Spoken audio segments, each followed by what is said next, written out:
Demonstrasi Jateng bergerak adili dan turunkan Jokowi di depan Kompleks Balai Kota dan DPRD Kota Semarang, Jawa Tengah, yang dibubarkan oleh pihak kepolisian pada Senin, 26 Agustus 2024, berakhir dengan banyak korban. Berdasarkan data sementara yang dikumpulkan Tempo, sebanyak 33 pengunjuk rasa dirawat di rumah sakit. Selain itu, puluhan demonstran juga ditahan. Selama pembubaran, beberapa massa mengalami sesak napas, pingsan, dan luka di kepala. Pada awalnya, massa melakukan long march melalui beberapa ruas jalan di kota Semarang, termasuk melewati Jalan Pahlawan di depan kantor gubernur dan DPRD Jawa Tengah. Personil kepolisian sudah berjaga-jaga di lokasi tersebut. Namun, massa aksi bergerak ke arah Jalan Pemuda dan melanjutkan demonstrasi di depan Balai Kota dan DPRD Kota Semarang. Hingga pukul 18.00 waktu Indonesia Barat, massa belum membubarkan diri, sehingga polisi mengambil tindakan untuk membubarkan mereka. Water cannon dan gas air mata digunakan untuk membubarkan massa. Meskipun para demonstran mencoba bertahan, polisi terus mendesak mereka. Massa akhirnya mundur ke arah utara, mencari perlindungan di beberapa kantor dan hotel di sepanjang Jalan Pemuda. Berdasarkan pengamatan Tempo, sejumlah massa mengalami sesak napas dan pingsan. Mencari perlindungan di basement Mall Dewi, seorang mahasiswa Universitas Islam Negeri Wali Songo menyatakan bahwa polisi menembakkan gas air mata bertubi-tubi untuk membubarkan aksi tersebut. Menurut Dewi, dia dan teman-temannya segera mencari tempat aman, sementara gas air mata terus ditembakkan ke arah demonstran. Karena gas air mata yang terus dilontarkan, Dewi menyatakan bahwa massa berlari ke arah instansi pendidikan dan pusat perbelanjaan terdekat.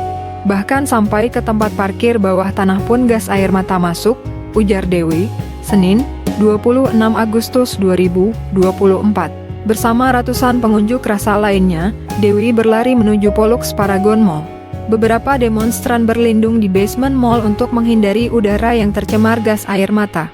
Lantai basement dipilih karena udara di atas sudah terkontaminasi, tambahnya. Lobi Pollux Paragon Mall berubah menjadi tempat perawatan darurat bagi demonstran. Beberapa mengalami sesak napas hingga pingsan, sementara ambulans datang dan pergi untuk mengevakuasi korban. Puluhan demonstran ditahan, puluhan mahasiswa dan pelajar yang ikut dalam demonstrasi ditahan dan dibawa ke markas Polrestabes Semarang. Namun, tim pendamping hukum belum bisa mendampingi mereka. Sampai saat ini, tim kuasa hukum belum diizinkan masuk ke ruang pemeriksaan karena dihalangi oleh penyidik, ujar Tuti Wijaya, perwakilan tim kuasa Gerakan Rakyat Menggugat Jateng, Senin, 26 Agustus 2024. Data sementara dari tim pendamping hukum menyebutkan bahwa ada 21 pelajar dan 6 mahasiswa yang ditahan. Ini data sementara karena sejak tadi mereka diangkut, kami belum bisa menemui mereka, kata Tuti. Nasrul Saftiar Dongoran, salah satu pendamping hukum, menyayangkan tindakan Polrestabes Semarang yang tidak memberikan akses pendampingan, terutama karena beberapa demonstran masih di bawah umur. Beberapa pelajar yang ditangkap adalah anak di bawah umur.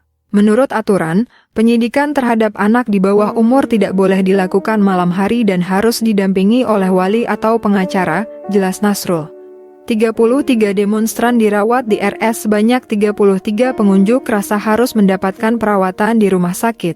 Ada 33 korban yang dirawat di RS Romani, RSUPDR Karyadi, dan Hermina, ungkap Tuti. Para korban mengalami sesak napas hingga luka di kepala. Seorang pelajar ikut ditangkap, seorang pelajar yang hanya menonton aksi unjuk rasa turut ditangkap polisi. Pelajar tersebut awalnya berada di depan gang menuju Jalan Perkampungan Kelurahan Sekayu, Kota Semarang. Ketika polisi menembakkan gas air mata, massa berlarian menjauh dan pelajar itu berusaha berlindung di gang pemukiman.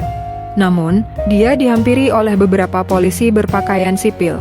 Dalam video yang diterima Tempo, terlihat pelajar tersebut diangkat oleh 5 orang. Saya sudah lari karena takut terkena gas air mata, ujar teman pelajar tersebut, Fadil. Pelajar itu kemudian dibawa ke Jalan Pemuda.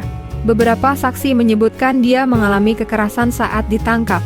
Dia sempat dipukuli, saya mencoba mencegah, ungkap seorang warga yang tidak ingin disebutkan namanya. Alasan pembubaran polisi menyatakan telah mencoba melakukan pendekatan persuasif kepada massa agar membubarkan diri. Namun upaya persuasif yang kami lakukan tidak dihiraukan oleh demonstran. Akhirnya, pimpinan memutuskan untuk membubarkan massa dengan menggunakan water cannon, jelas Komisaris Besar Artanto, Kabid Humas Polda Jawa Tengah.